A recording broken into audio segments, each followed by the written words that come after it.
Alright, as we all know, yesterday, Breath of the Wild sequel trailer dropped. We got, as part of the Nintendo E3 2021 presentation, we got a 1.5 minute trailer of the new Zelda game. It has some cinematic stuff and also some gameplay. Looks really cool, so I'm going to go through the video scene by scene and give my thoughts and do an analysis breakdown kind of thing.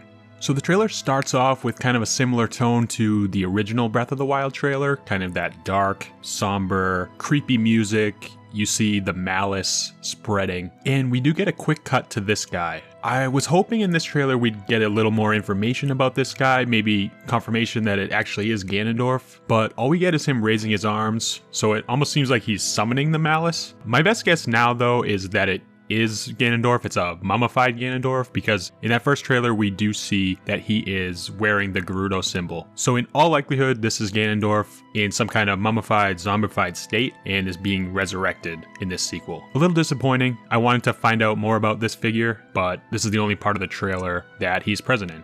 So next we get a shot of Zelda falling, which seems to be a continuation from the scene in the first trailer where the floor her and Link are standing on crumbles and she falls backward. In the first trailer there's these scenes of Link grabbing Zelda's hand from above, and then this mysterious glowing green hand that we see in the trailer as well, the same one that's pushed into Ganondorf's chest. That hand seems to save Link from a fall as well. So I'm wondering, is this all connected to Zelda falling right here? Is it like a chain reaction where Link grabs Zelda's hand and then Link becomes saved by this green hand? I'm not sure, but something to think about. I'm wondering if all these scenes are connected in some way.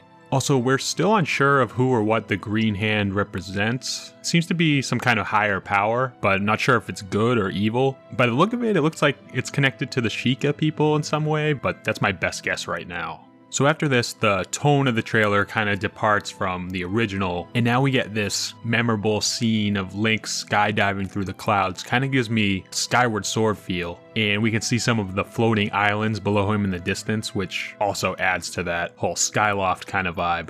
Then in the very next scene, we get another look at Link in the sky, and this time he's gliding with the paraglider.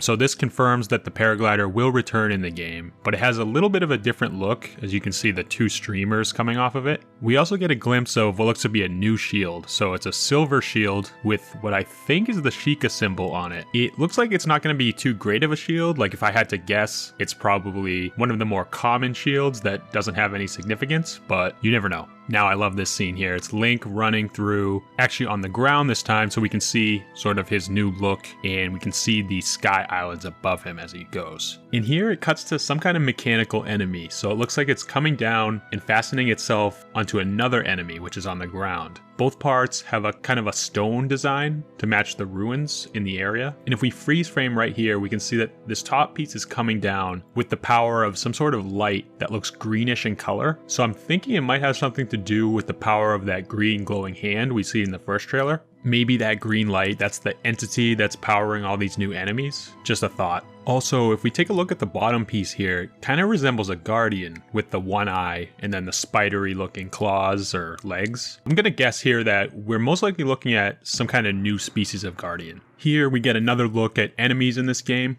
We see Link gliding past a traditional looking lookout tower with some bokoblins, but if you look closely there's a stone sticking out on the right here, and then we can see a stone talus emerges as the base of the lookout tower with the platforms that the bokoblins are on attached. So that's something we didn't see in the first game. Also, you'll notice here that Link looks to now be in more familiar garb, so it looks like the champion's tunic and the traveler's shield, so nothing new here in terms of equipment. In the next scene we do see that green light and what looks like to be the same glowing hand from the original trailer. However, here we can see that the hand belongs to a body, whereas in the first trailer it wasn't connected to anyone, just that spiral of green light, so it was basically a dismembered hand. To me, it seems that in this scene, it might be Link's hand, as when looking at the body, it appears to belong to a humanoid character with a lighter skin tone, so Link kind of fits the bill there. Also, from the first trailer for this game, we can recall that there's a scene where Link touches the green light with his right arm, which also in this scene currently, this is the right arm. And when he touches that light in the first trailer, it seems to overwhelm him and kind of take over his arm. So if I had to guess, I'm thinking that the scene from the first trailer is a mid-game event where Link gains a special special power in his right arm from the green light, and that's what we're seeing here. The arm we're seeing now is Link's new arm after this event. I think this new arm that Link has is connected to some of the new abilities we see, including the water droplet ability we see a little later on in the trailer. Because if we go fast forward to that part, we can faintly make out here that when he does use the power to materialize up through this floating island, his right arm does look like it has a little bit of a darker tone than his left. And we can see here what is possibly the markings of that elaborate jewelry that covers the green arm. You can see the markings just ever so slightly when he's going up.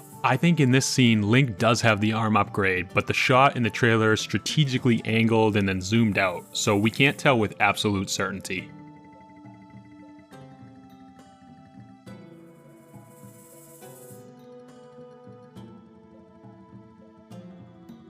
Going back a few scenes here, it looks like the stasis has been upgraded to affect multiple objects at once in a chain, as we can see here with tumbling spike balls. Link's able to freeze them and send them back in a chain reaction. Looks like a pretty fun and interesting effect that we'll be able to play around with in the game, hopefully. Now this scene is really interesting. We see Link facing off against a hand enemy, continuing the theme in this game of animated singular arms. But this arm looks to be coming from the ceiling of a cave or an underground cavern. I'm not sure if this is a new enemy or some kind of evolution of wall masters or floor masters, the traditional Zelda hand enemies found in many of the temples. This scene's also great because it does confirm that there will be gameplay within some kinds of caves or temples. We also see what looks like a flamethrower arm cannon on his left arm, which is a type of item we've never seen before in Zelda games, so that's really exciting.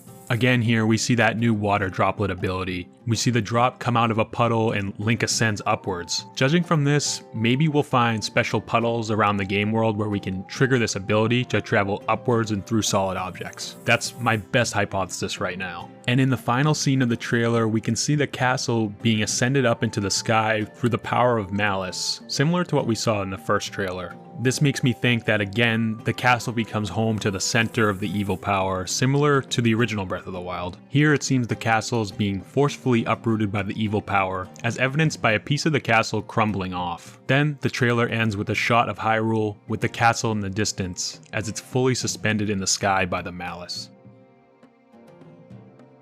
Well, that trailer surely gave us a lot to think about, so between now and 2022, I'm sure we'll have plenty to discuss. Here's hoping we can get even more information to make even more connections before we eventually get to play this game.